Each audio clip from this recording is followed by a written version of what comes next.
નમસ્કાર, યલગાર ન્યૂઝમાં આપનું સ્વાગત છે। જોઈએ આજના મુખ્ય સમાચાર।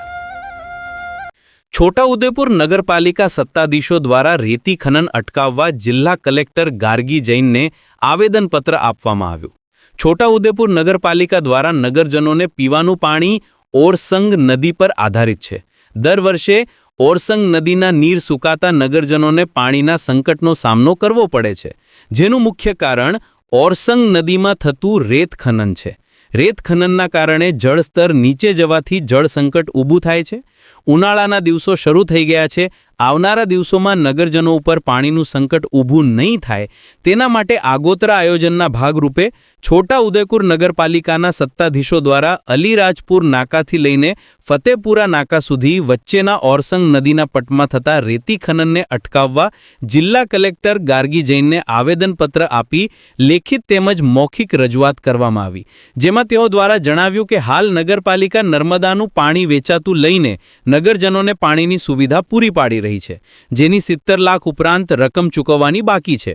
નર્મદા પાણી પુરવઠા વિભાગ જો આ પાણી આપવાનું બંધ કરી દે તો નગરમાં ભયંકર જળ સંકટ ઊભી થવાની ભીતિ સેવાઈ રહી છે અને પાલિકા 10 દિવસમાં એક વખત પાણી આપે તેવી પરિસ્થિતિ ઊભી થાય તેવા સંકેતો હાલમાં દેખાઈ રહ્યા છે, જેથી કરીને વહેલી તકે અલીરાજપુર નાકા વારીગૃહ અને ફતેપુરા નાકા પાસેના વારીગૃહ પાસે થતા રેતી ખનનને વહેલી તકે અટકાવવાની માંગ કરવામાં આવી છે। આ પ્રસંગે પાલિકા પ્રમુખ, ઉપપ્રમુખ, કારોબારી અધ્યક્ષ અલ્પાબેન શાહ સહિત નગરપાલિકા વિવિધ સમિતિના ચેરમેનશ્રીઓ, પાલિકા સભ્યો ઉપસ્થિત રહ્યા હતા।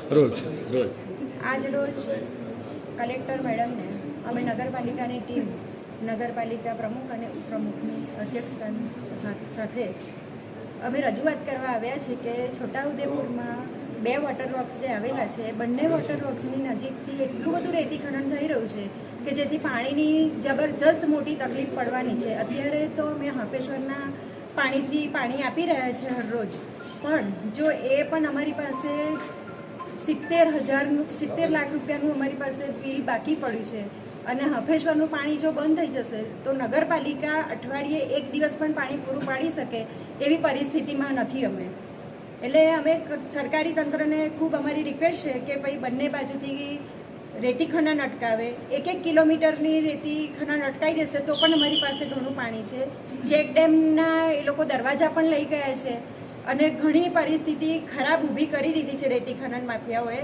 એટલે હવે એના માટે બહુ જ આકરા પગલાં લેવા પડશે અને જો કદાચ તંત્ર નિષ્ફળ જશે તો અમે બહેનો રાત્રે નદીમાં ઉતરીને રેતી માફિયા સાથે ફાઇટ આપીશું।